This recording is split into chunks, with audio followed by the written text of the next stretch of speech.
Hey everybody, Kyle Goethe here. I just saw The Unbearable Weight of Massive Talent starring Nick Cage as Nick Cage. And I gotta tell you, this movie is proof that it doesn't matter really how far you push your stupidity. As long as you have an authentic character, an authentic performance, an authentic script, and authenticity to it, as long as you embrace this film as what it's supposed to be. Unbearable Weight of Massive Talent is a tremendously surprising movie, I guess I'll say. It's not perfect, but I'm saying, like, it's probably, I'm trying to think of the last really great comedy I saw in theaters, and my mind goes to films like Good Boys and Game Night, which were back in, like, 2019. This might be the most I've laughed in a theater since that time.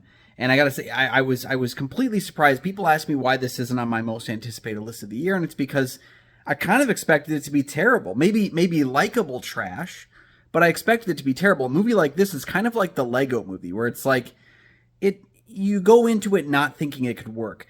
But Nick Cage embraces the insanity and actually pulls out, like, he knows when to go to 60, but when to stay at 0. There's a lot of surprises. You see that kind of in the trailer. You see a de-aged version of Nick Cage in the trailer, so I don't think that's a spoiler to mention that was at one point we do see a younger version of Nick Cage. That is really cool. I thought it was actually pretty well done too. It's got about the same kind of de-aged technology as a scene from a certain Horror Legacy sequel that came out this year as well. Pedro Pascal, again, he's committed to playing the character he's playing, and I think those two guys have such tremendous chemistry. I want to see another action movie, like just a straight-laced movie with those two guys in the leads, because they have such great chemistry. It was very fun to watch them play things out. Other than that, like, Neil Patrick Harris is good, but outside of, like, the two main leads, like, we spend most of our time with those two in the lead roles. I'm not big on Tiffany Haddish, but she's pretty great in the movie as well for what she's supposed to do. Ike Barinholtz is good.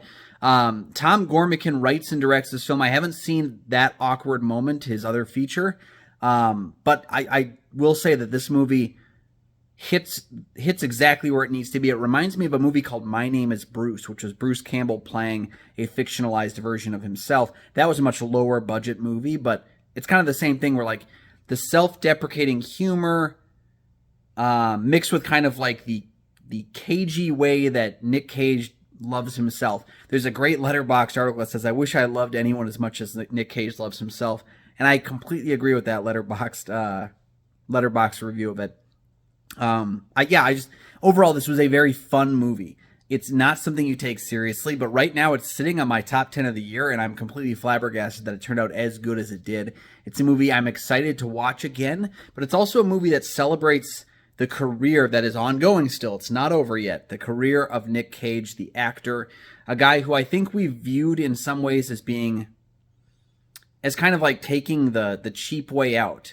But he said in an interview he never underplays his performances. He always puts 100% into everything he does. And that's true. Even if the movies he picks are not always the greatest, he puts 110% into everything he does, including a movie like this, which I don't think would work if you didn't have a solid screenplay and two great lead performances, which is what it has. Honestly, I'm surprised I'm giving this movie a positive review because I expected something like this to just be maybe so bad it's good, but this is actually a quite entertaining action comedy. I love buddy cop movies, and this gave me that vibe, even though they're not cops. Check